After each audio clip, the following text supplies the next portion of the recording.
On a grey afternoon in 1934, a woman walked down the long approach drive of the largest private house ever built in America, and she did not once look back. She had been born inside it, in a bedroom on the second floor, the only child of the man who raised its walls. She had married on its grounds before 1,000 guests who came to see the heiress of Biltmore wed. She had brought her 2 sons into the world in the very bed where she drew her first breath. Now she was leaving, and she would never set foot in the house again. Within the year, she would divorce her husband, cross an ocean, dye her hair a startling colour, and answer to a name that was not her own. The richest girl in Carolina was about to disappear on purpose. The only question the world was left with was why. If you love the stories of the women who were handed everything the Gilded Age had to give and found it was not enough, take a moment and subscribe. I want you here for this one, because the girl a whole state once celebrated ended her life as someone almost no one could recognize, and the reason is stranger than any scandal.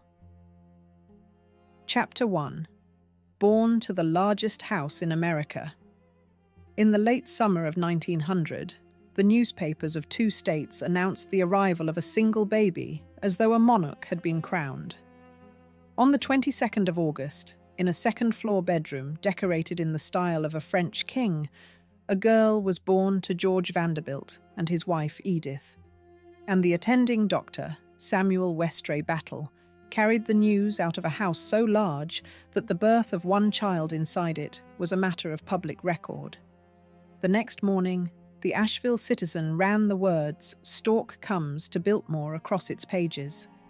It called the baby pretty as new babies go, and it granted her, in the fond language of the day, the Biltmore birthright of the mountain's health. A paper down in South Carolina put it more grandly still. "A new star," it wrote, "has appeared at famous Biltmore." The child was named Cornelia Stuyvesant Vanderbilt, and both halves of that name were a kind of inheritance in themselves. Through her father, she descended from Commodore Cornelius Vanderbilt, who had built one of the great American fortunes out of steamboats and railroads. Through her mother, she reached back to Peter Stuyvesant, the last Dutch governor of the island that became New York. She was, from her first breath, the sole heir presumptive to the largest private house ever raised on the continent, and the town below the mountain treated her arrival accordingly. They marked it in the ground as well as in the papers. Somewhere near the estate's base pond, the family planted a magnolia sapling 12 feet high, a young tree meant to grow along with the girl, and the local reporters, delighted by the symmetry of it, wrote that the magnolia would stand 60 feet tall by the time Cornelia reached her 20th birthday. It was the sort of gesture the age adored, a living thing set into the earth to root a child to a place forever, to say that this daughter and this house and this mountain belonged to one another and always would. No one at the planting could have guessed how that promise would end, or that the tree would outlast the very idea it was meant to express. The newspapers did not lose interest once the birth was announced. A child like this was followed. Before she was out of infancy, the family had carried her north to New York and across the sea toward Paris, and the papers tracked her movements as they would a small dignitary's, one of them printing a photograph of the baby with her father in Central Park. She was a public figure before she could walk, her comings and goings noted, her health and her prettiness reported, each early milestone a matter of mild national interest. This was the world she opened her eyes into, a world in which she was never merely a private daughter, but always, from the very first, a personage the heiress of Biltmore watched. She would spend the whole first half of her life exactly this way, in full view of a curious country, and the watching would in the end become one of the things she could not bear. Picture what she was born into, because the scale is the whole beginning of the story. Biltmore was not a large house in the way that other rich men's houses were large. It had 250 rooms. It held some 4 acres of floor beneath its roofs. At its full working strength, it required around 80 servants simply to function, to light its fires and dress its beds, and carry its meals the great distances between its kitchens and its tables. It sat at the center of an estate that had once run to more than 125,000 acres of Carolina mountain and forest, a private domain larger than some American cities, with its own village and its own church and its own railway spur to carry in the coal and the stone. And all of it, every room and every acre, would one day come down to the small girl asleep in the French bedroom. There is a strange arithmetic at the heart of that grandeur, and it is worth setting down plainly. The house had been built for a dynasty, for generations of Vanderbilts stretching out into a future without end. What it actually contained, in the year Cornelia was born, was a family of 3: a father, a mother, and now 1 daughter, rattling like 3 coins in the largest strongbox in America. The rooms ran on for corridors in every direction, most of them empty most of the time, waiting for a crowd that this branch of the family would never quite produce. Cornelia would grow up as the only child in a house built to hold a court, and that fact, more than the money, more than the name, is the seed of everything that came after. A house that size does not feel like a home to the one small person meant to fill it. It feels like a world, and a world can be a lonely thing to inherit. For now, though, she was only a celebrated baby, carried through vast rooms by nurses, photographed with her father, written up in the society pages of a country that loved nothing better than a Vanderbilt. The magnolia was in the ground. The papers had their new star, and the largest house in America had, at last, a child at its center. What no one could see in that proud summer was that the very completeness of it, the sheer finished perfection of the world she had been handed, was already the beginning of the reason she would one day give it all away. Chapter 2. Her father built a lonely kingdom. The house had 250 rooms, and for most of Cornelia's childhood, it held a family of 3, and then, far too soon, a family of 2. The daughter cannot be explained apart from the father, because the house was his dream long before it was her burden, and the loneliness inside it was built into the walls from the start. George Vanderbilt was not the sort of man the Gilded Age usually produced from its great fortunes. He was shy, bookish, and private, a collector of paintings and languages rather than of companies, the youngest son of a family whose men were expected to conquer railroads and boardrooms. He had no taste for that. What he wanted was a place of his own, far from the noise of New York and Newport, where he could build something beautiful and permanent and live among his books. He found it in the mountains of western North Carolina, and there, beginning in the late 1880s, he set out to raise a French château in the American wilderness. The scale of what he attempted still astonishes. He hired Richard Morris Hunt, the most celebrated architect in America, and told him to model the house on the great château of the Loire Valley in France. He hired Frederick Law Olmsted, the man who had designed Central Park, to shape the grounds and the forests around it. He brought limestone by the ton from Indiana, laid a railway spur 3 miles long simply to carry the materials in, and set hundreds of laborers to work for years. Construction ran through the first half of the 1890s, and on Christmas Eve of 1895, the house opened its doors at last, blazing with light, the largest private residence the country had ever seen or would ever see again. He filled it with art and tapestries and tens of thousands of books, and he set about managing his forests so carefully that the work done on his land became the beginning of professional forestry in America. The house he raised was less a residence than a self-contained world. Its library alone held tens of thousands of volumes. For George Vanderbilt read widely in several languages and collected books the way other rich men collected racehorses. There was a banquet hall beneath a ceiling 70 feet high, an indoor swimming pool and a bowling alley below the main floors, old master paintings and tapestries on the walls, and a working estate spread around it, all that ran like a small nation, with its own dairies and farms and nurseries.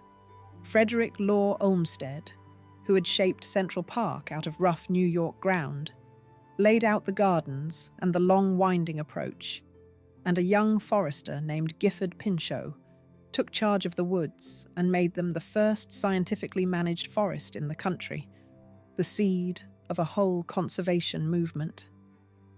Everything about the place was built to endure for centuries, to seat a line of Vanderbilts stretching out beyond anyone's power to imagine. It was a magnificent wager on the future, and the future it wagered on was one crowded with Vanderbilts to fill the rooms. It was a magnificent thing to have made, and it was, from almost the first, too much. A house of that size does not sit quietly on the land, it devours. Even in its early years, the estate cost something on the order of $6,000 a month merely to keep running, an enormous sum in the money of the time, spent not on luxury, but simply on survival, on coal and wages, and the endless upkeep of 4 acres of floor. George Vanderbilt had built a monument to permanence, and monuments, it turns out, are expensive to keep alive. Into this vast and beautiful and demanding place came Cornelia, and she grew up inside it as no ordinary child grows up anywhere. Her playmates were the children of the estate staff. Her nursery was a suite in a palace. The grounds she wandered were the private design of the greatest landscape architect in the country.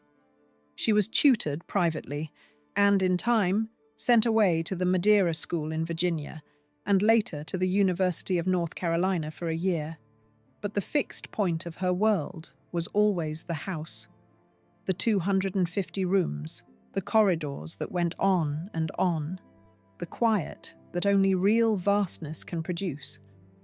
She was the little chatelaine of Biltmore, the girl the whole valley knew. And she was, in the plainest sense, alone in a way that only an only child in an enormous house can be. There is a picture that survives from her earliest years of the small girl and her father together, and it is worth holding on to, because their time together was so short. George Vanderbilt adored his daughter. She was the heir to everything he had made, the one who would carry the house and the name and the whole improbable dream of Biltmore into the century to come. He had built her a kingdom. What he could not give her was the one thing the kingdom could not hold, which was time. The house was meant to stand for centuries. The man who built it would not see his daughter reach womanhood. For the years they had, it was a childhood out of a story, gilded and quiet and complete. The magnolia grew taller by the pond. The house kept its endless rooms lit and warm.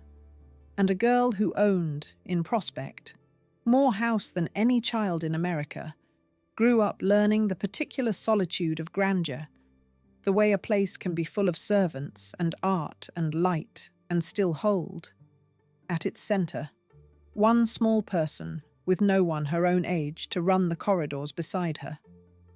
She did not yet know that the kingdom would be hers so soon, or that owning it would feel so little like a gift. Chapter 3. At 13, the house became hers. Her father went into a hospital for a routine operation and did not come home.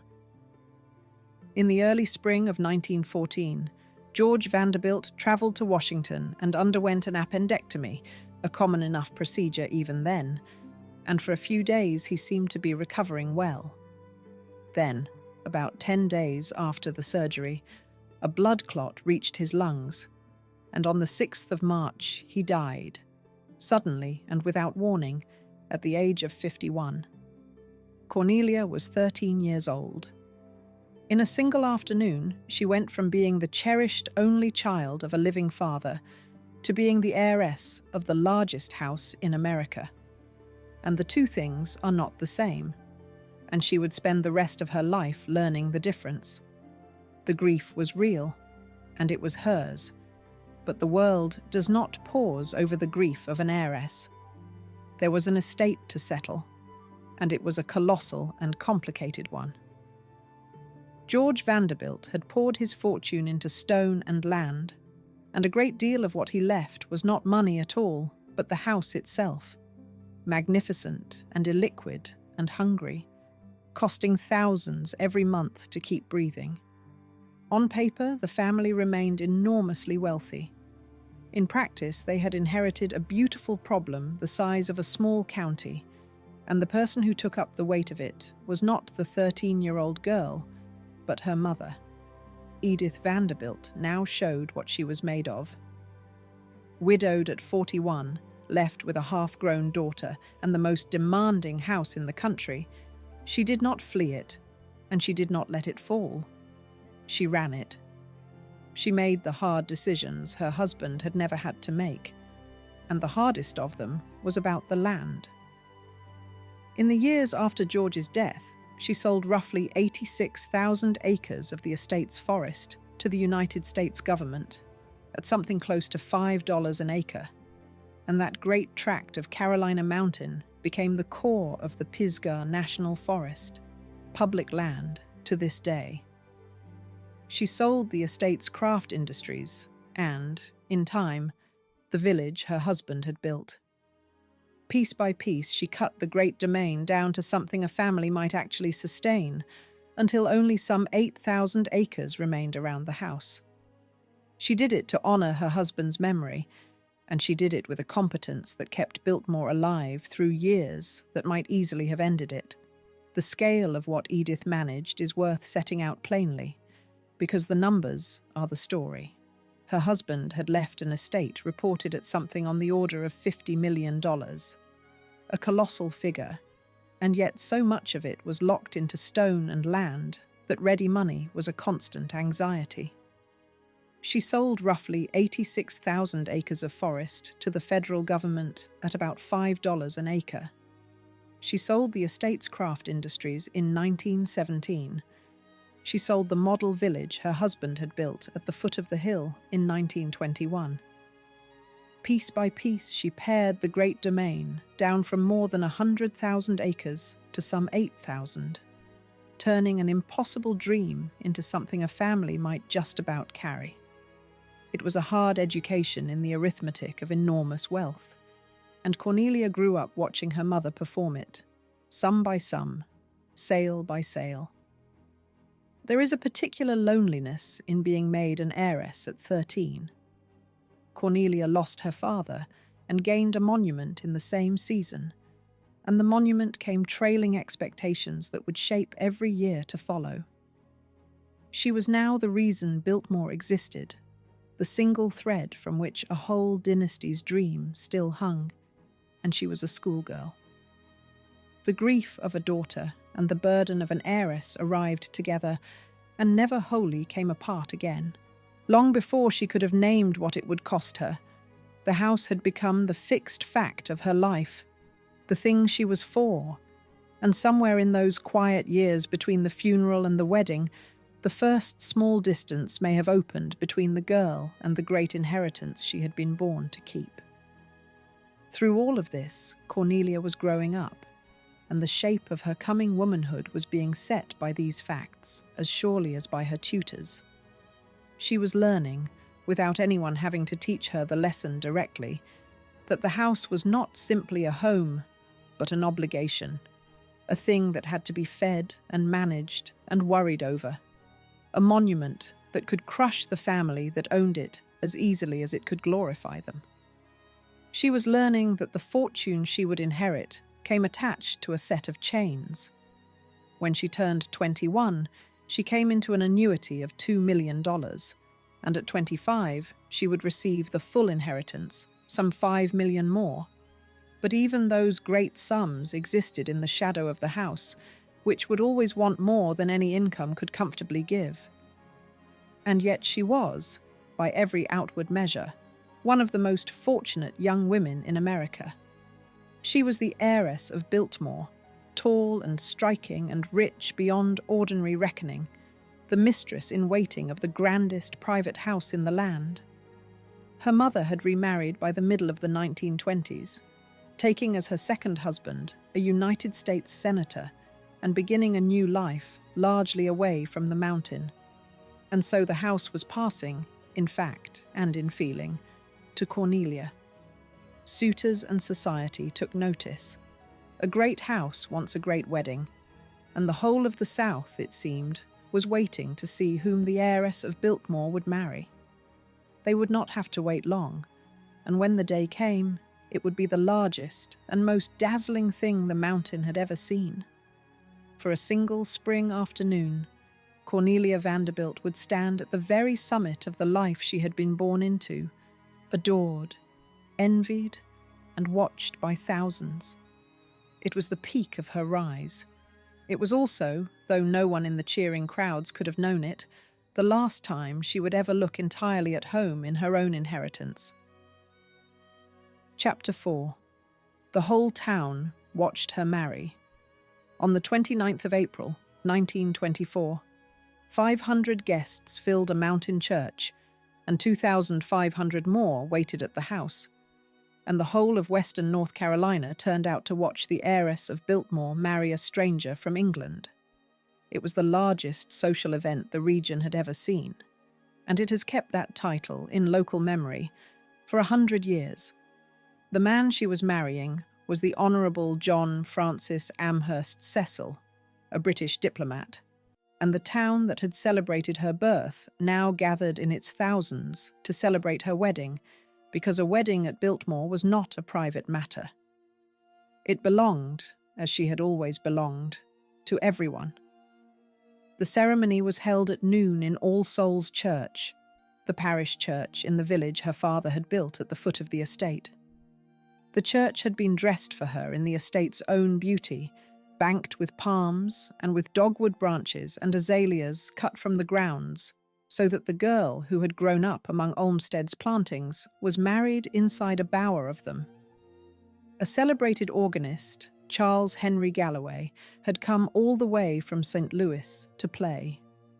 The guests inside were a cross-section of two nations at their grandest, among them a former American ambassador to France, the ambassador of Spain, and a former director of the United States Mint, gathered in a small mountain church to see a Vanderbilt wed. She came up the aisle on the arm of her widowed mother, and she was a striking figure. Her gown was white satin, long-sleeved, and cut very straight in the clean line of the 1920s, and her veil was a remarkable thing.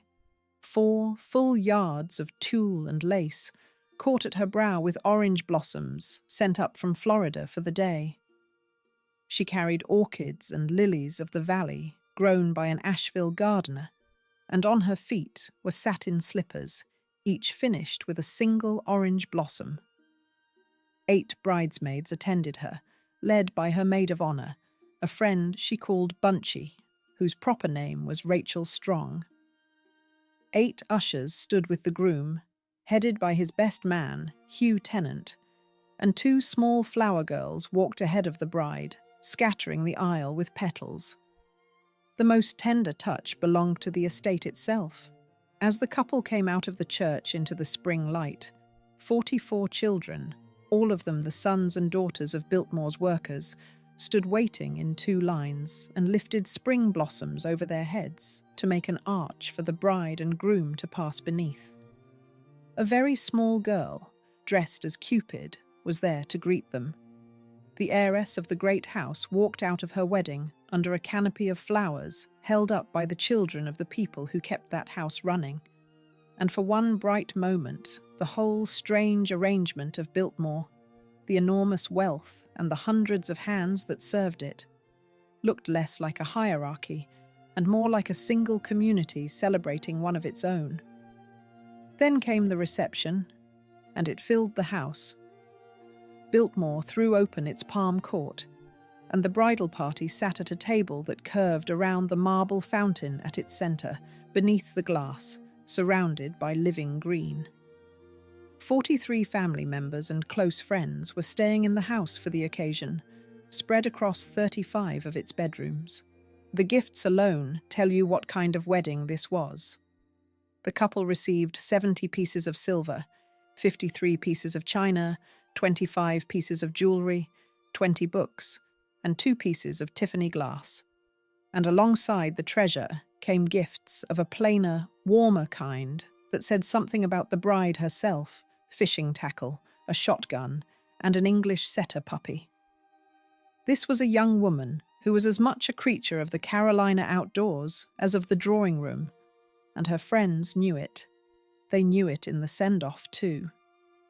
When the newlyweds left, their car had been decorated by loving hands, hung with streamers, and, in a private joke the whole crowd understood, with a pair of white slippers whose heels had been deliberately smeared with tar. It was a nod to her nickname, Tar Heel Nell, the name the mountain had given its own daughter, a Carolina girl at heart under all the Vanderbilt grandeur. The tar on the slippers was affectionate and knowing. No one waving that car away could have imagined that the Tar Heel girl would one day shed the name, the state, and the country all together, and become a woman no one from that crowd would ever recognize again. It is easy, at 100 years' distance, to see that spring afternoon as the high watermark of the whole Biltmore world, the last hour in which everything the house had promised still seemed true. The estate was full of family and of dignitaries from 2 nations. The village church her father had built stood banked to the rafters with flowers cut from her father's own grounds. The children of the estate's workers and the ambassadors of great powers stood in the same crowd to honour the same young woman. The Vanderbilt dream, a great house at the heart of a devoted community, a family rooted forever in a place it had made, was for that one glittering day entirely real, and everyone present could see it and feel it. It would never look so whole again. Within a few years, the family fortune would be straining under the weight of the house. The country would be sunk in depression. The mother who gave the bride away would be remarried and living far off, and the bride herself would be gone across an ocean under another name. The whole bright arrangement on display that afternoon, the money and the community and the family, all gathered around a single radiant girl, was already, though no one could see it, beginning to dissolve. But no one standing in the blossoms outside the church that day was thinking of endings. They were watching what looked for all the world like the beginning of a long and golden reign, and for a few hours, in the mountain sunlight, it was impossible to imagine it could be anything else. For now, there was only the glory of it, the church full of flowers, the arch of children, the palm court glittering.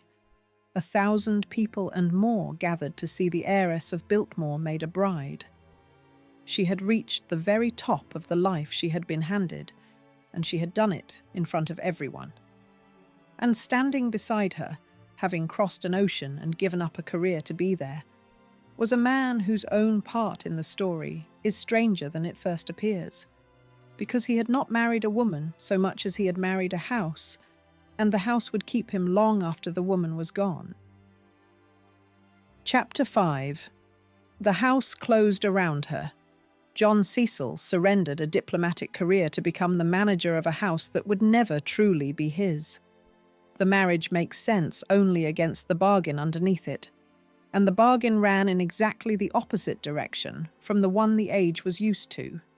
Cecil came from the deep end of the British aristocracy.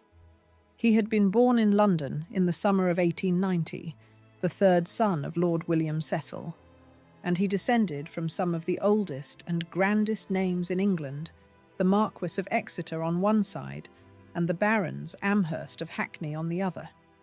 He had been educated at Eton and at Oxford, and he had entered the diplomatic service, arriving in Washington in 1923 as the first Secretary of the British Embassy.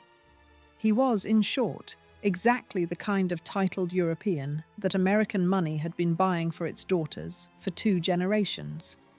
For his part, John Cecil took up the work of the house with a will. Running Biltmore was no ceremonial post. It meant overseeing an estate that still ran to thousands of acres, with its farms and its dairies and its forests, its staff and its accounts and its endless repairs, the whole vast machinery of a private kingdom that had to be kept turning day after day. He gave himself to it, this English aristocrat far from his own country, and by every account he was good at it, steady and diligent, the reliable manager of a place that could have swallowed a lesser man whole. In the years to come, his devotion to the house would prove deeper and more lasting than his wife's, and there is a quiet irony folded into that. The man who married into Biltmore would bind himself to it for life, while the woman born to it was already, somewhere inside, preparing to go. That was the pattern of the age, and it is worth naming because Cornelia's marriage turned it inside out. All through the Gilded Age, American heiresses had been sent across the Atlantic to trade their fathers' fortunes for European titles, sailing away to become duchesses and countesses in draughty castles far from home. The daughter carried the money out. The title came back. But Cornelia did not sail anywhere. She married her Englishman and kept him in Carolina. Cecil gave up his diplomatic post, and instead of taking an American bride home to England, he moved into her house in the American mountains and took up the management of it. The money stayed exactly where it was. It was the Englishman who emigrated into the service of a house that would always belong to his wife and, after her, to her sons. For a while, the arrangement wore the face of a fairy tale. The heiress and her aristocrat settled into Biltmore, and Cecil made himself useful, taking on the endless practical business of running an estate the size of a small country. But a shadow fell across those early married years, and it fell from an unexpected direction. In October of 1925, a little more than a year after giving her daughter away at the altar, Edith Vanderbilt remarried. Her second husband was Peter Goulet Gerry, a United States senator from Rhode Island, and the wedding took place in London. With that marriage, Edith moved the center of her life away from the mountain, toward Rhode Island and Washington, and the world of national politics. Weigh what that meant for Cornelia. Her mother had been the true keeper of Biltmore since George Vanderbilt's death, the competent hand that had saved the house and sold the forest and held the whole vast enterprise together through a decade of widowhood. She had been Cornelia's partner in the house and her anchor in the world. Now she was gone, not dead, but departed, off to a new marriage and a new life, and the house passed fully and finally to her daughter. Within the space of about 18 months, Cornelia had gained a husband and lost the mother who had stood beside her at Biltmore. She was, at last, the sole mistress of the largest house in America, and she had never been more alone inside it. The departure of her mother changed the whole emotional weather of the house. For 10 years, since George Vanderbilt's death, Edith had been the strong center of Biltmore, the one who made the decisions and carried the weight and stood between her daughter and the full burden of the place. She had been Cornelia's partner in an enterprise almost too large for any single person. When she married her senator and moved the center of her life toward Rhode Island and Washington, she did not abandon her daughter in any cruel sense, but she did leave her alone with the house in a way she never had been before. Cornelia was now the mistress of Biltmore in full, answerable for all of it, with a husband who could share the labor but could never share the blood or the belonging. The great rooms that had felt like a lonely kingdom in her childhood now felt like a lonely kingdom she was expected to run. The walls that had always been too large for the family inside them were, if anything, larger now, and there were fewer people than ever to fill them. That is the quiet turning point that the grandeur hides. The wedding had looked like an arrival, a young woman taking her rightful place at the summit of her inheritance. What it actually marked was the beginning of enclosure. The mother who had shared the weight was gone. The husband who had come to help was an Englishman far from his own country, bound to a house that could never be his. And Cornelia herself was now responsible, in a way she had never quite been before, for the 250 rooms, the 80 servants, the 8,000 acres, the endless monthly cost of keeping her father's dream alive. The house had wanted an heir for a quarter of a century. Now it had her completely, and it began, slowly and with perfect politeness, to close around her. Chapter 6. She bore her sons where she began. The French bedroom on the second floor had witnessed her first breath, and now it witnessed the first breaths of her children. In 1925, in the same Louis XV room where Cornelia herself had been born, she gave birth to her first son, George Henry Vanderbilt Cecil. 3 years later, in 1928, in that same bed in that same room, she bore her second, William Amherst Vanderbilt Cecil. 3 generations of one family now traced their first moment to a single bedroom in the largest house in America. It was the kind of continuity the house had been built to produce, the dynasty renewing itself in its own great rooms, and in the family photographs of those years, the picture of Biltmore is complete at last. A young mistress, her aristocratic husband, and 2 small heirs to carry it all forward. There is something almost fated in that room. The French bedroom had framed Cornelia's own first moment, and now it framed the first moments of her sons, 3 generations entering the world through a single doorway in a house of 250 rooms. In a family so devoted to continuity, so bent on passing a great name and a great house down an unbroken line, it was the perfect emblem. The same bed, the same walls, the same morning light, receiving each new heir in turn. It ought to have been the very image of a dynasty securing itself forever. Set against everything that came after, it reads instead as something quieter and sadder. A room that kept its faithful appointment with each generation, while the family it served was already, invisibly, coming apart. The room stayed. The people did not.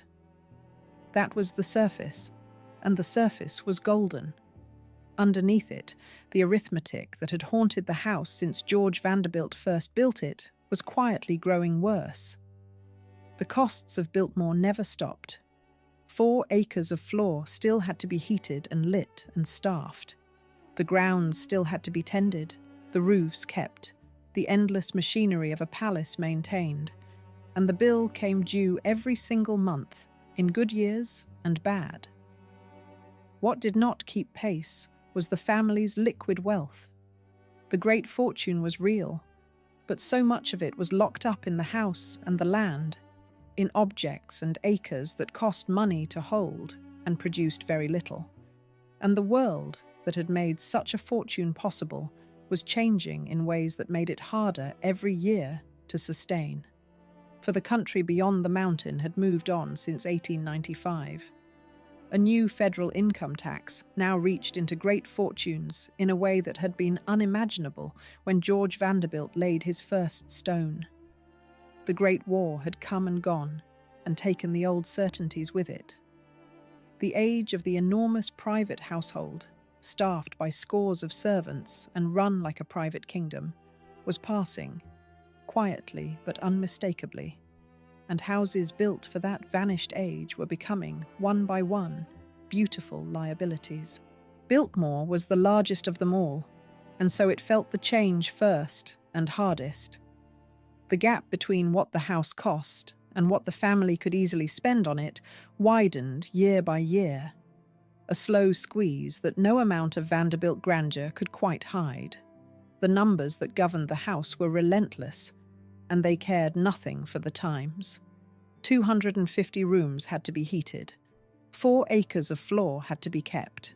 Something near 80 servants in the great days had to be paid and housed and fed. The roofs, the boilers, the gardens, the miles of drive, the whole enormous body of the place consumed money in a steady stream that never paused, in good years and bad, whether the family was in residence or away in the world. Against that fixed and endless outflow stood a fortune that was real but largely set in stone, an inheritance a person could stand inside but could not easily spend. That was the trap the young family lived within, an outflow that never rested, drawn against a fortune that could not readily be turned into cash, and every year the trap closed a little tighter. Picture the 2 documents side by side, the photograph and the ledger. In the photograph, a handsome young family stands before the greatest house in America, heirs to a legendary name, seemingly untouchable. In the ledger, the same house eats its way through the family's income month after month, a monument that gives back memories and prestige and almost no money at all. Cornelia was living inside the gap between those 2 pages. To the world, she was the luckiest woman in the South, mistress of Biltmore, mother of its heirs. To herself, more and more, she was the keeper of an enormous and hungry thing, tied to a mountain, responsible for a house that demanded everything and returned very little but its own magnificence. She was still young, not yet 30, and she was clever and restless and used to the wider world of school and travel and society. And she was watching her whole future narrow to a single shape, the shape of the house, the endless upkeep of it, the lifelong stewardship of a monument to a father she had lost when she was 13. Other women might have found that destiny glorious. There are signs, gathering quietly through these years, that Cornelia found it something closer to a sentence. The rooms were beautiful, the name was golden, the children were thriving, and still the walls were coming closer, and the day was approaching when keeping the house alive would demand a step that turned the family home, once and for all, into something else. Chapter 7. She opened her home to strangers. In the spring of 1930, the family home became a business with a ticket booth.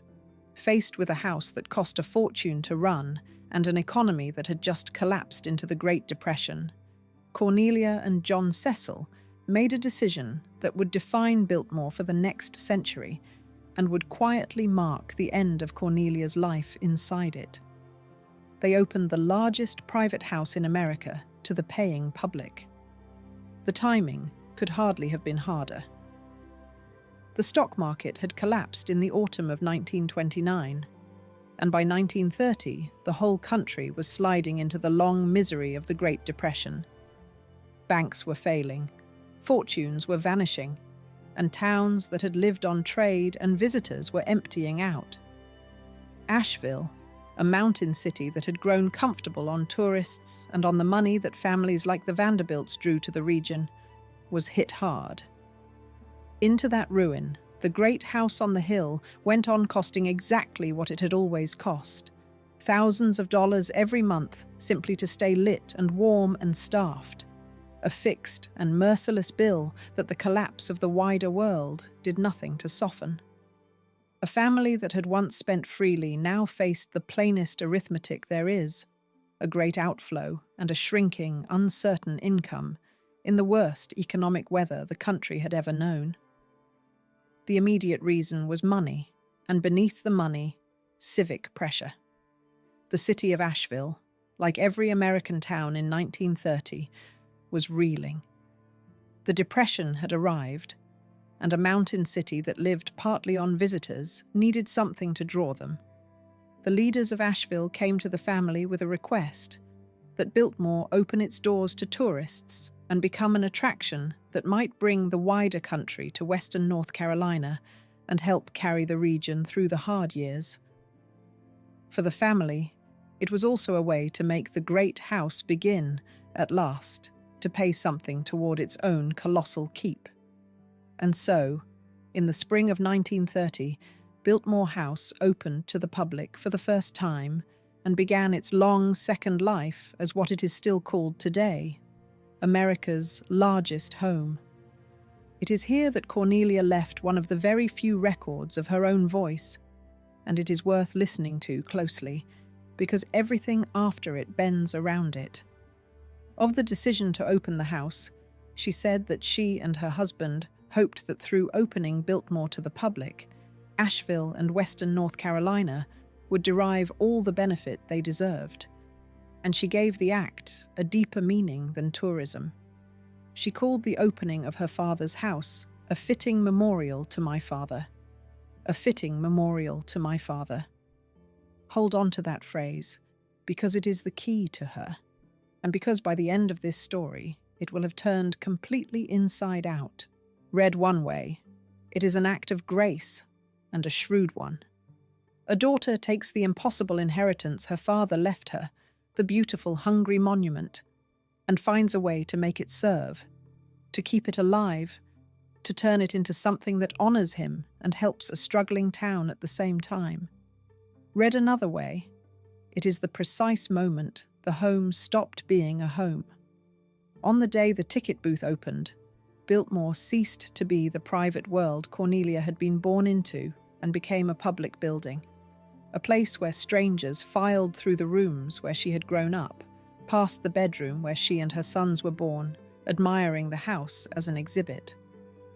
The family still lived there, but they now lived inside their own attraction, and the difference is not small. A home can be closed behind a door. A house open to the public is never wholly private again. Her words about the opening repay a second look, because they carry more than they seem to. A fitting memorial to my father, she called it. In one sense, it is a daughter's grace, a way to keep her father's dream alive and to give it a public purpose in a hard time. In another, it is almost an epitaph spoken too early, for a memorial is a thing built for the dead, a monument to a life already over. She was calling the house a memorial while she still lived inside it, while her own sons were small, while the family still gathered under its roof. It is as though some part of her already understood that Biltmore's living days were finished, that the house had passed from being a home into being a monument, and that a monument, however magnificent, is not a place a living person is bound to remain. The scale of that change is easy to underestimate from this distance. Cornelia had spent her whole life as the little chatelaine of a private kingdom, a place so much her own that her very birth had been front-page news. Now that kingdom had a turnstile. The corridors she had run as a lonely only child now carried the footsteps of paying visitors. The house that had been built to hold one family forever had become, in order to survive, a thing that belonged, in a sense, to the crowds who came to see it. And the woman at the center of it, the heiress in whose name all of it existed, was about to conclude that a life spent as the keeper of a public monument was not a life she was willing to live.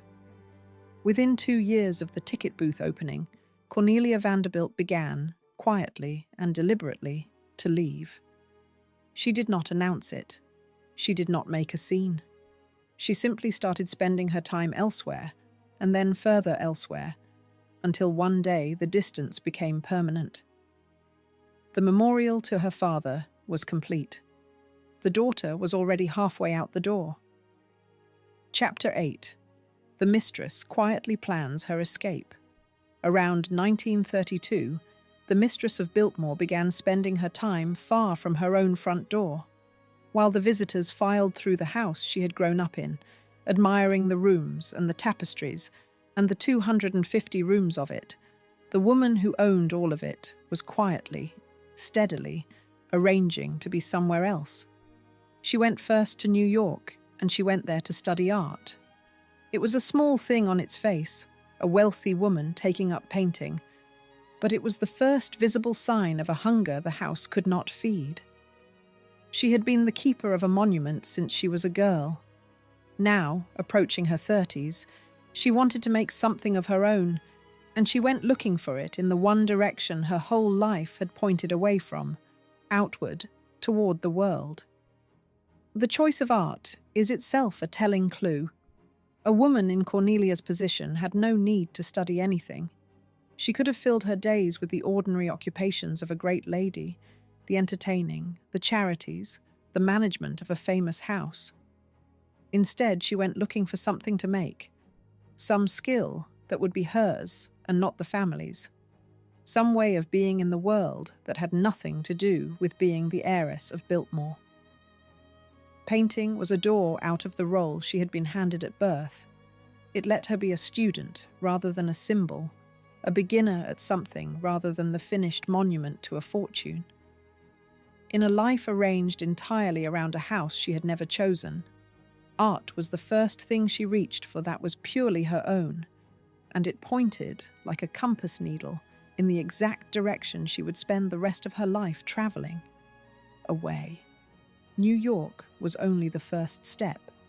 From there she went to Paris, the city that had drawn restless and artistic Americans for 100 years. And in Paris, something in her seemed to loosen. She had spent her entire life inside other people's ideas of who she was, the little chatelaine, the heiress of Biltmore, the mistress of the great house, the mother of its heirs.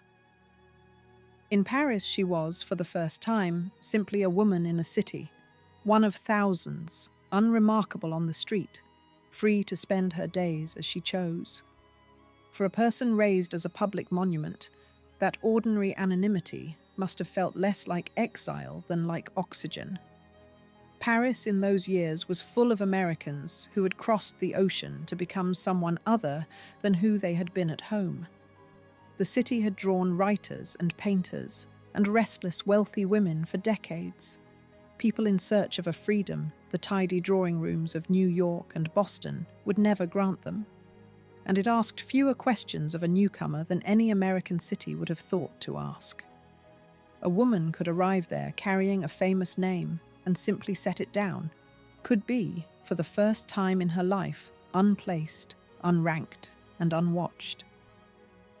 For Cornelia, who had been watched since the hour of her birth, that must have been the deepest luxury the city had to offer, deeper than any her fortune could buy.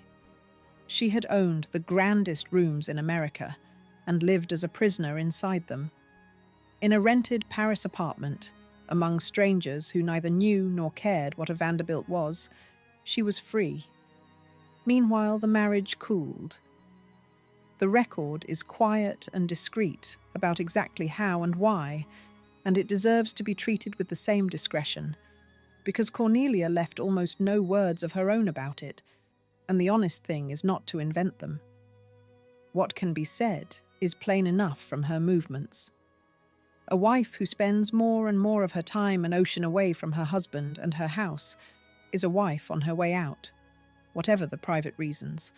And by the early 1930s, that was Cornelia. John Cecil remained at Biltmore, tending the estate that had become his life's work. His wife was increasingly elsewhere, and increasingly herself when she was there. There was no explosion, no public rupture, none of the sensational scandal that usually attends the end of a great marriage. That is part of what makes her story so hard to read from the outside. A marriage that ends in a blaze of betrayal leaves a clear record, letters and accusations and testimony, a trail anyone can follow. A marriage that simply cools, that thins out mile by mile and month by month until one partner is living an ocean away from the other, leaves almost nothing behind, only the plain geography of a wife in one country and a husband in another. Cornelia left that second kind of record, which is to say she left almost none, and the silence itself is a kind of statement. She did not want a war. She wanted out, and she took the quietest road toward it she could find. Here the story turns in a way that sets it apart from almost every other tale this channel tells. The women of the Gilded Age are usually broken by forces outside themselves. They are married off against their will, ruined by a husband's gambling, confined by their families, erased by scandal, crushed by the machinery of a world built to use them. Cornelia was none of these things. No scandal drove her out, no husband ruined her, no family locked her away. She held the deed to the largest house in America and a fortune to go with it, and she was, by the ordinary measures of her world, entirely secure. What was happening to her had no name in the usual vocabulary of ruined heiresses. Nobody had pushed her. She had simply looked at the grandest life America could offer a woman and decided, quietly, that she did not want it. That is the strange heart of the whole story, and it is stranger than any ruin. A fallen heiress we can understand, because the world did the falling. A woman who is handed everything and walks away from it on purpose is harder to hold in the mind, because she breaks the rule the rest of the era runs on. Cornelia was not escaping a prison anyone else would have recognized as one. She was escaping a palace, a fortune, and a name that millions of women would have traded their lives to carry, and she was doing it not in panic or disgrace, but in the calm, deliberate way of a person who has simply made up her mind. The visitors filed through her beautiful rooms below. 3,000 miles away, in a Paris studio, the heiress was already gone in every way but the legal one, and the legal one would not take much longer. Chapter 9. She divorced and left her country. The divorce was granted quietly in 1934, and with it, Cornelia Cecil stepped out of the only world she had ever been given. There was no great public scandal attached to it, no sensational trial, no headline war of the kind that had attended other society divorces. Biltmore's own account calls the parting amicable, and by every sign, the ending was as quiet as the leaving had been. She simply obtained her divorce that year, and she left Asheville, and she never came back. Not that year, not the next. Not in the 4 decades of life that remained to her. The heiress of Biltmore walked out of North Carolina in 1934 and never once returned. An amicable divorce, in the language of that world, could cover a great deal. It meant no public airing of grievances, no scandal fixed to the family name, no lurid headlines of the kind that had trailed other society partings. It did not mean the absence of pain, and it did not explain a thing. Cornelia obtained her freedom and kept her reasons to herself, then and forever, and the discretion was of a piece with everything else she did. She would not perform her private life for an audience. She had done more than enough of that already. Whatever drove her out of the marriage, she carried it out of the marriage with her, unspoken, and no biographer has ever been able to say with any confidence what it was. Weigh the completeness of it, because completeness is the whole point. Other women left marriages. Cornelia left a marriage, a house, a state, and a country, all in a single motion, and she left them for good. She was 33 years old, and she was walking away from the largest private house in America, a house she owned outright, a house that bore her family's name and had been built, in a sense, for her. Most people spend their lives trying to acquire a fraction of what she was born holding. She spent hers giving it back, and she did it so thoroughly that she put an ocean between herself and every trace of the girl the newspapers had once called a new star at famous Biltmore. 42 years is a long time to keep a promise of absence, and she kept it without fail.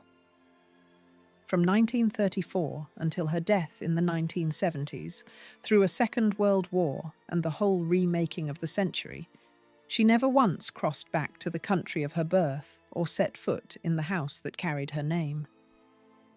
Other people leave a place and drift back to it, for a visit, for a funeral, for the plain pull of old ground. She did not. The completeness of her exit came from resolve held steady across 4 decades, and that is a far harder and stranger thing than the heat of any single angry moment. Anyone can slam a door. To leave it shut for the whole of a long life takes a resolve most people are never called on to summon, and she summoned it, quietly, year after year, an ocean away. The people she left behind arranged themselves around the hole she made.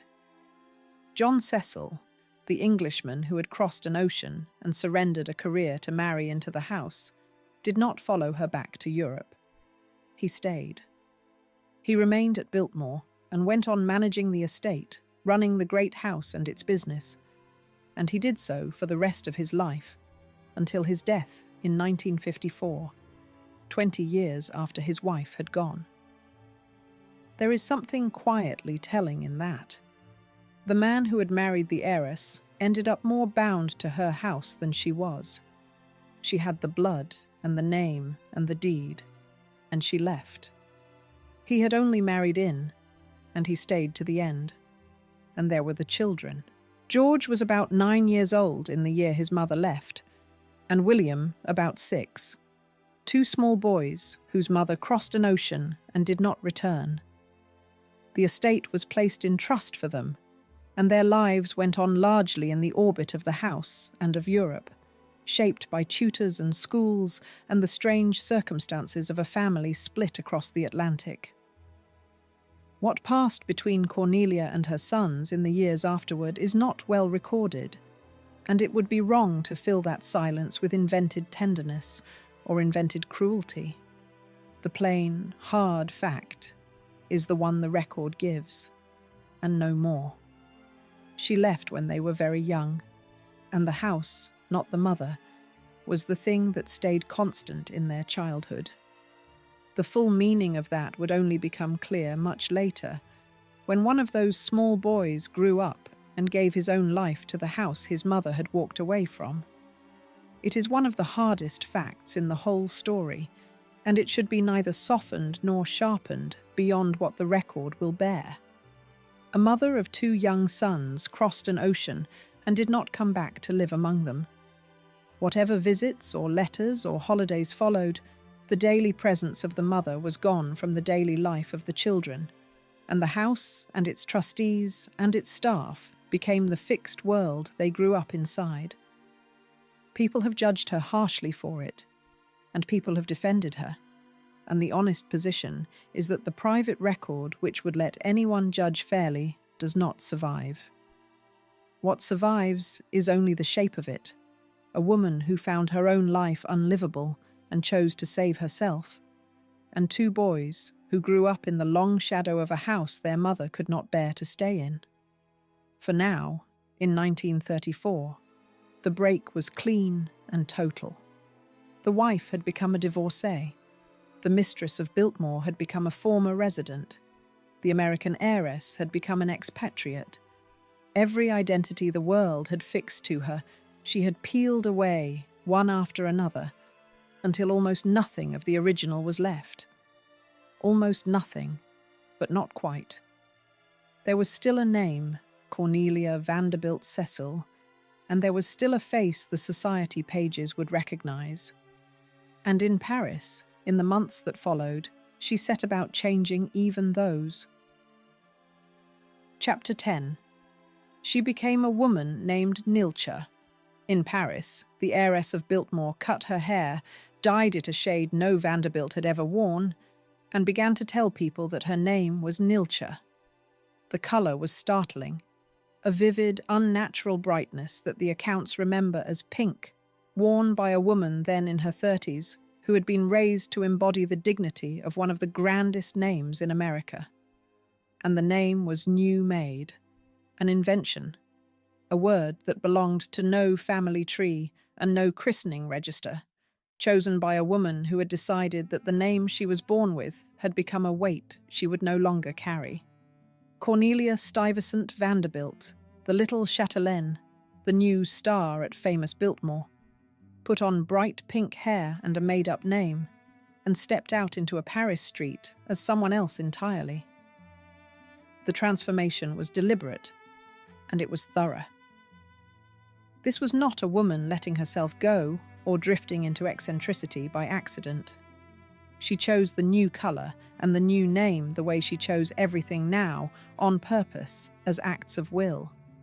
Hair that bright, on a woman of her background in that era, was a message impossible to misread, a public refusal of the very dignity she had been raised to embody.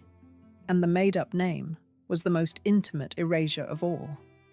A person can move house, change countries, leave a marriage, and remain recognizably the same soul underneath. To set down one's own name and take up an invented one reaches past all of that, down to the root of the self, and pulls it up. She did it calmly, and she meant it, and she never once reached back for the name she had thrown away. This is the single image the whole story has been building toward, and it repays sitting with. Imagine the distance between the two pictures. In the first, a baby is born in a French bedroom in the largest house in America, and 2 states announce it in their newspapers, and a tree is planted to grow with her, and a whole community treats her arrival as the arrival of a princess.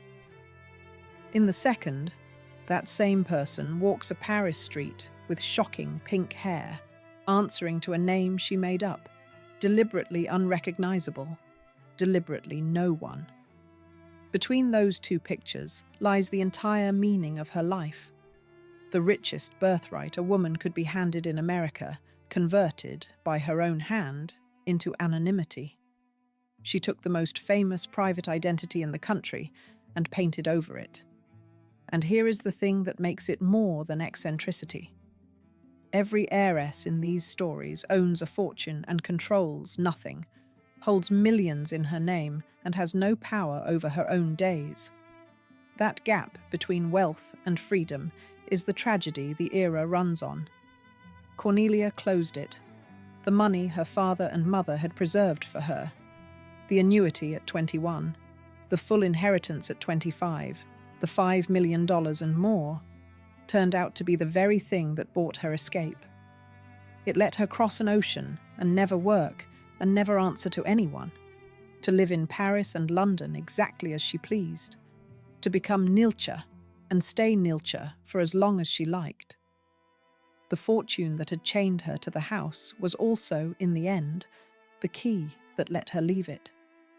She used the inheritance not to sustain the monument, as everyone had expected, but to walk away from it and pay for her own disappearance. There is a hard historical point buried in her freedom, and it is easy to miss beneath the pink hair. For most women of her time, escape on this scale was simply impossible. A wife who wanted to leave had, in the ordinary case, nowhere to go and nothing to go on, no money of her own, no way to live without a husband or a father to keep her. The law and the custom of the age were built to make a woman's exit all but unthinkable. Cornelia could do what almost no woman of her century could do for one reason only, that she held, in her own name, a fortune large enough to buy a life of total independence. The same inheritance that had chained her to the house was the one key that could open the door, and she turned it. Her captivity and her freedom were cut from the same cloth, and the cloth was money. Now hold this moment in your own mind for a breath, because it asks something of anyone who hears it. You have almost certainly wished, at some low hour, to be someone other than who the world has decided you are. Almost no one is ever able to do it. Cornelia did. She had been assigned, from birth, the single most enviable identity in her country, and she found it unlivable, and she had the money and the nerve to simply set it down and become a stranger. Most people carry the name they are given to the grave, for better or worse. She looked at hers, one of the greatest names in America, and decided she would rather be nobody in particular with pink hair in Paris than be Cornelia Vanderbilt of Biltmore for one more year. Whatever else that was, it was a kind of freedom almost no one ever gets to taste. The world she left behind could make no sense of it, and in truth, it still cannot. Her name and her hair and her invented self became a small legend, the heiress who turned herself into someone else, and the people who had known the girl at Biltmore were left to wonder what had driven her to it. She never fully explained. She left the house, the country, the marriage, and the name, and she offered the watching world no tidy reason, and that refusal was itself the final freedom. She did not owe anyone the story. She had spent the first half of her life as public property, her birth in the papers, her wedding a spectacle, her house a ticketed attraction.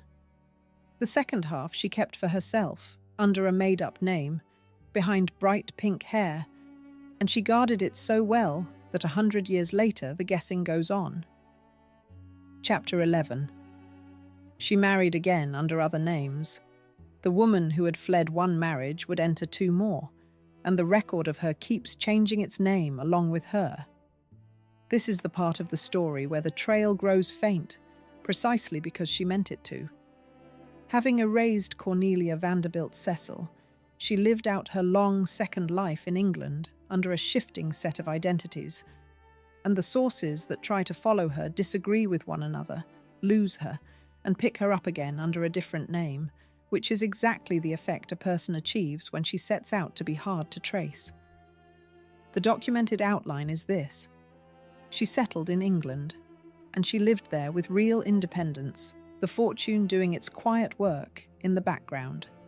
In October of 1949, she married a man styled Captain Vivian Francis Bulkley Johnson, and that marriage lasted until his death in 1968.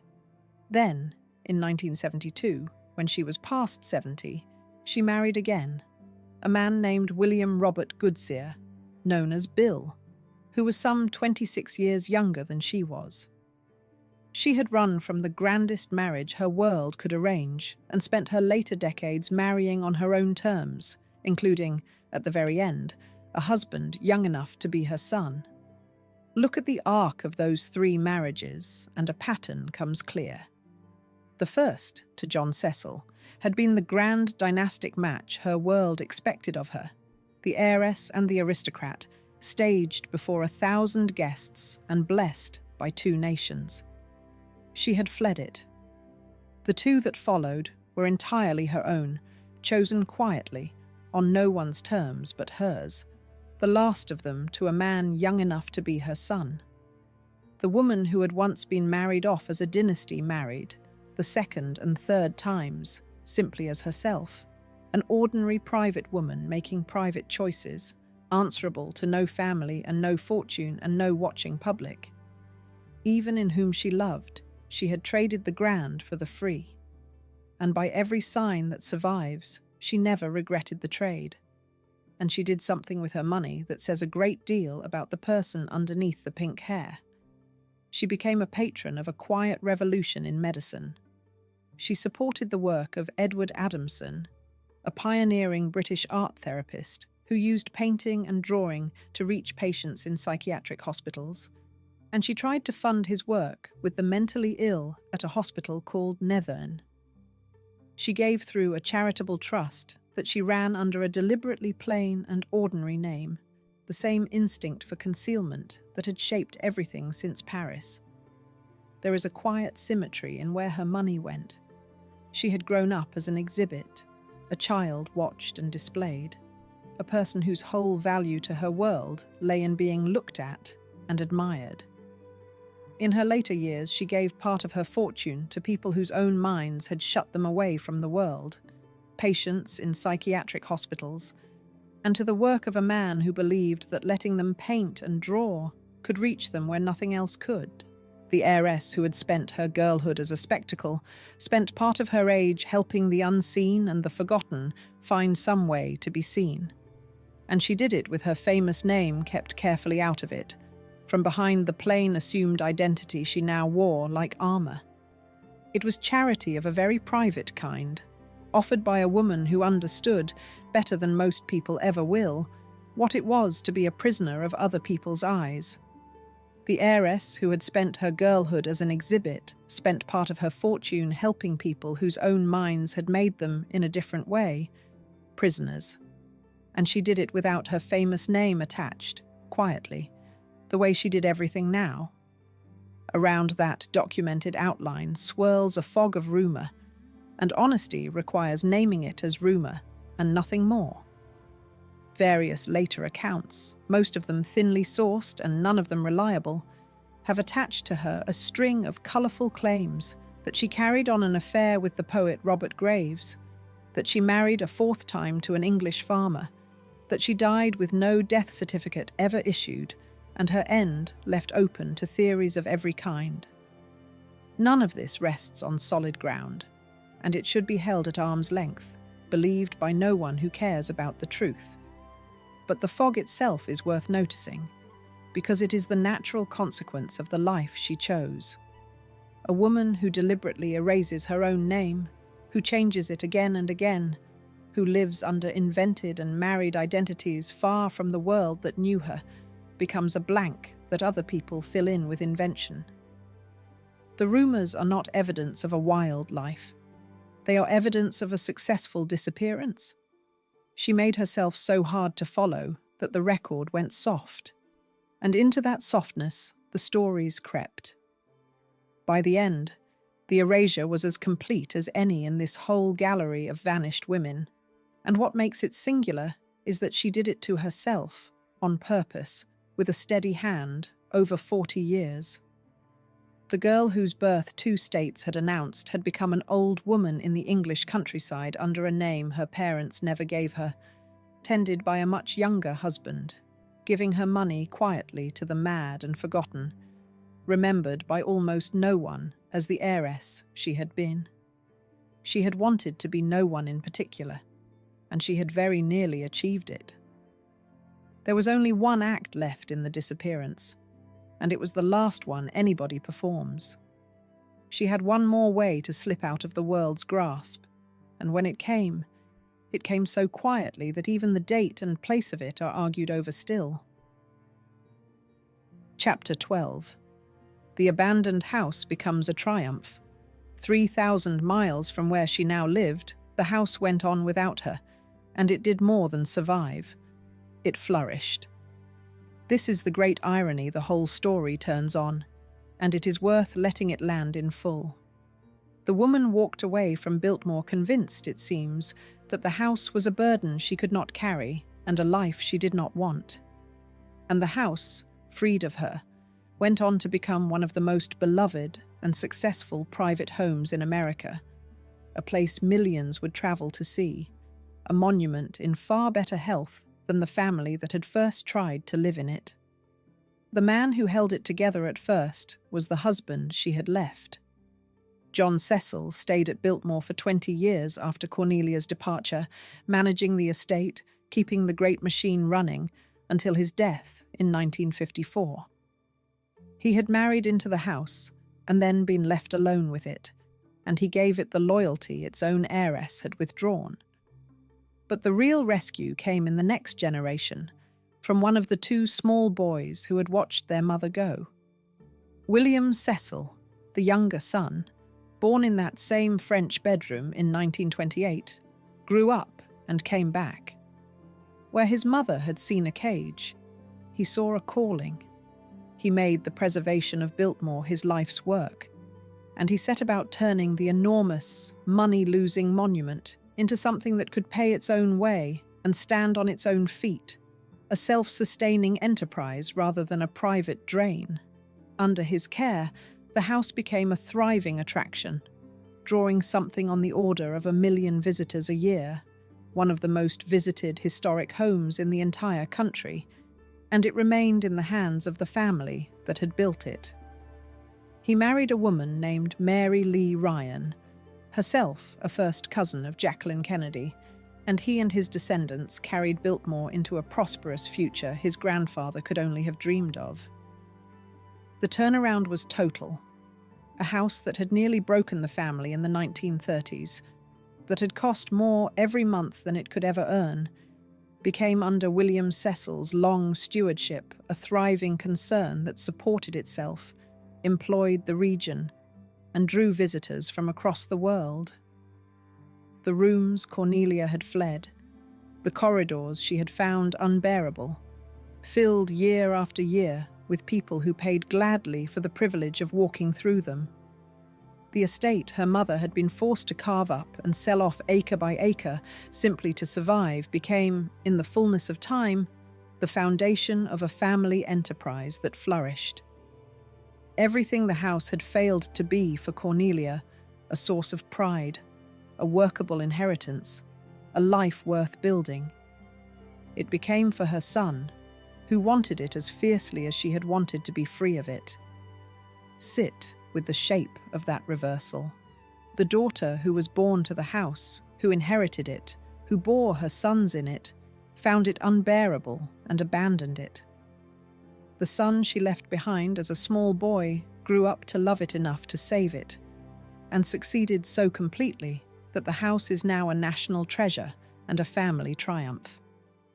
What Cornelia experienced as a sentence, William embraced as a purpose, and the difference between the mother and the son is the difference between a person imprisoned by an inheritance and a person set free by one.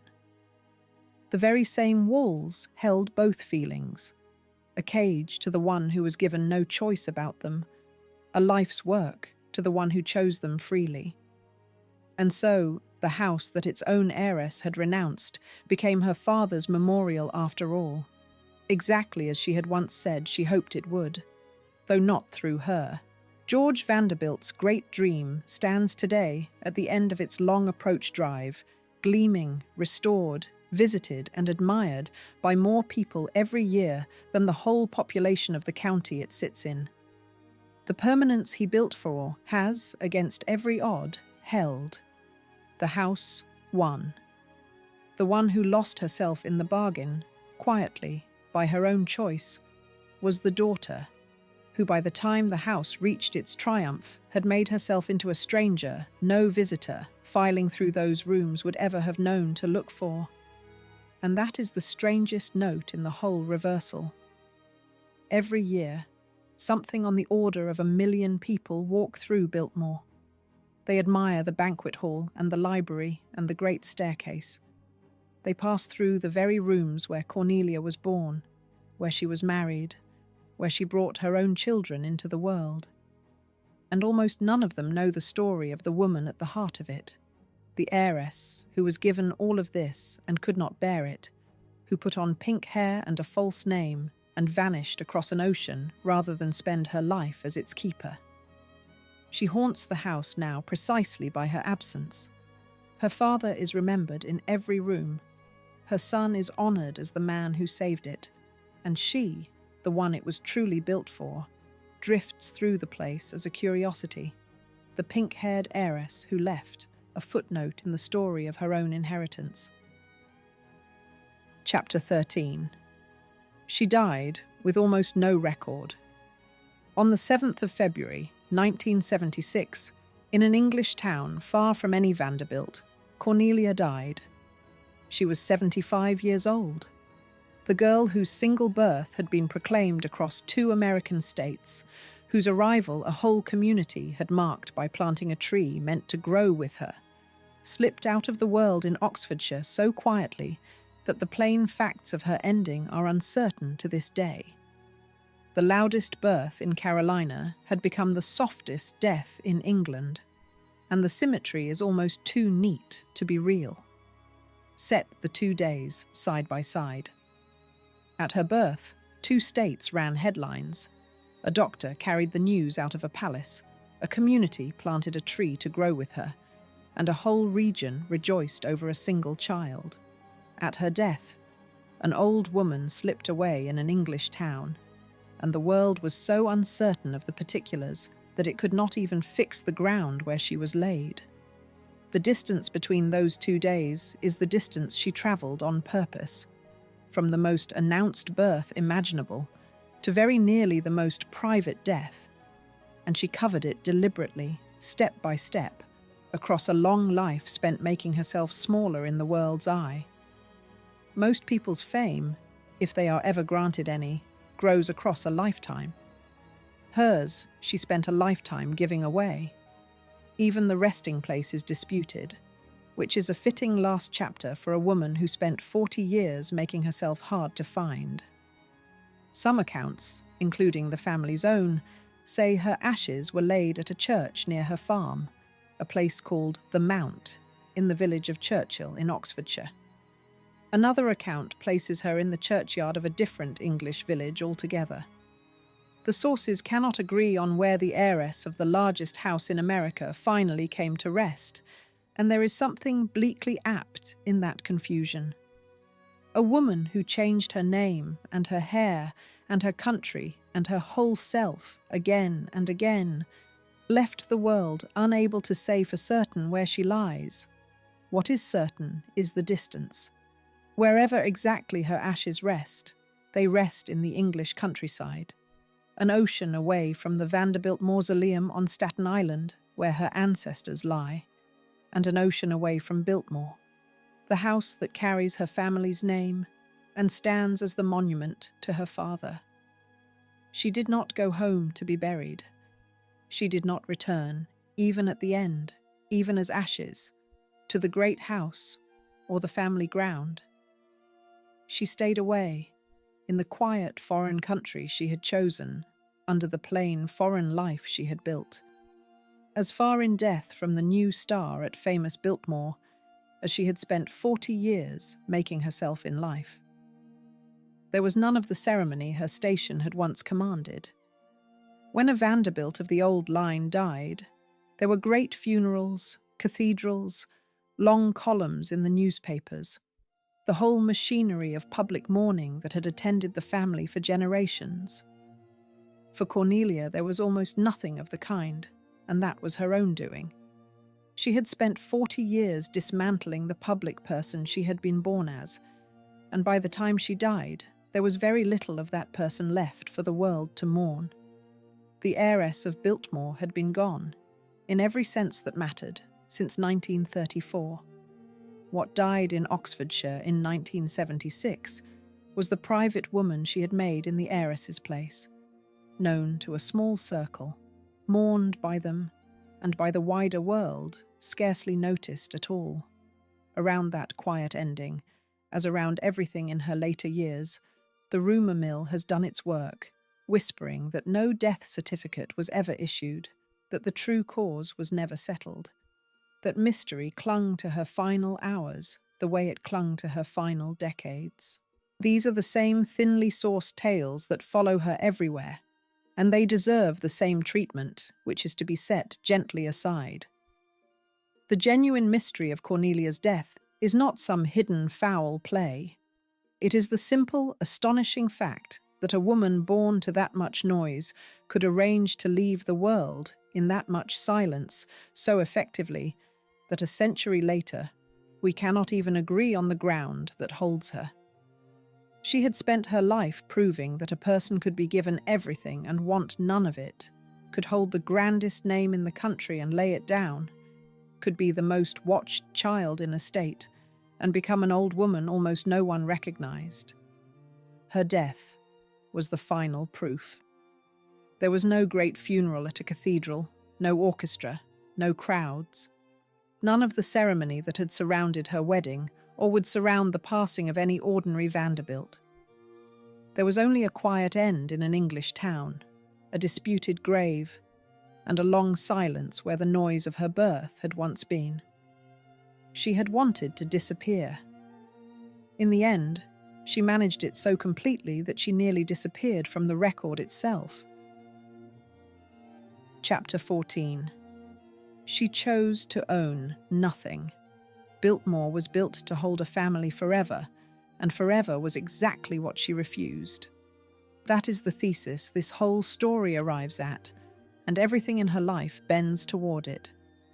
Cornelia Vanderbilt was handed the single most valuable inheritance in America, and she spent her life demonstrating that the most valuable thing a Vanderbilt could own was the freedom to stop being one. Look at what she gave away, and the scale of the refusal becomes clear. She gave away the largest private house ever built in her country, a house she owned outright, with its 250 rooms and its 4 acres of floor. She gave away a fortune of millions, the annuity at 21, and the full inheritance at 25. She gave away the name, one of the greatest in America, the name 2 states had celebrated at her birth. She gave away her marriage, her country, her hair, her face, her very self, trading the whole gilded identity for pink hair and a made-up word and a quiet life in a foreign country. The freedom she bought with all of that giving was not the freedom to have more. It was the freedom to have nothing that could hold her, and to be no one that anyone could name. And in the giving, there is a strange and perfect arithmetic. She had once said, of opening Biltmore to the public, that she hoped it would be a fitting memorial to her father. She was right, more right than she could have known. The house became precisely that. A memorial to George Vanderbilt so enduring that 1 million people a year still walk through it, still marvel at what he built, still speak his name in its halls. She gave her father a memorial that will outlast all of them. And she left herself none. There is no great tomb for Cornelia, no monument, no crowd of pilgrims, not even a grave the sources can agree on. The daughter who built her father an eternity chose for herself an erasure so complete that the world lost track of where she lies. There is a temptation to call it a tragedy, and a temptation to call it a triumph, and the truth is that it refuses to settle into either.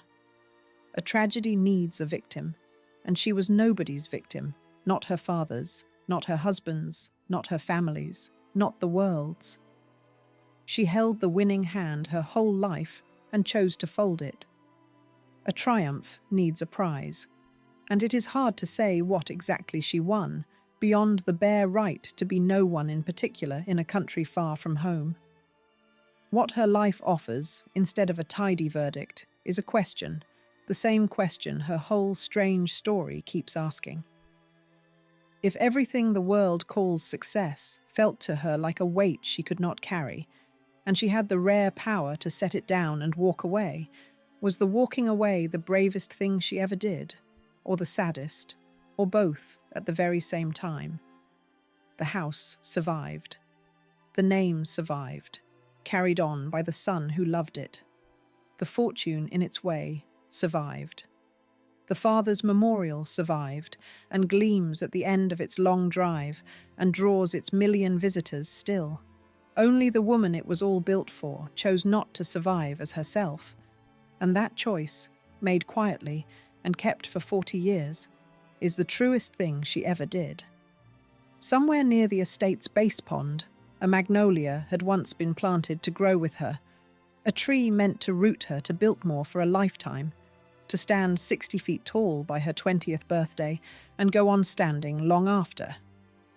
That tree was finally taken down in 2008, decayed and done, and by then the woman it was meant to honor had been dead for more than 30 years and gone from the house for more than 70. The tree that was planted to hold her there outlived her by decades, and it never held her at all. She had walked out from under it in 1934 and never come back, down the long drive, past the great bright house, and out of the only world she had ever been given, into a freedom that cost her everything, and that she seems, to the end, to have believed was worth the price. If this story stayed with you, subscribe and stay with me for the other women the Gilded Age handed a golden cage. And tell me honestly, down in the comments, if you had been born to the largest house in America and it had felt like a sentence instead of a gift, would you have had the nerve to do what she did and walk away from all of it? I would love to know, and tell me where in the world you are watching from.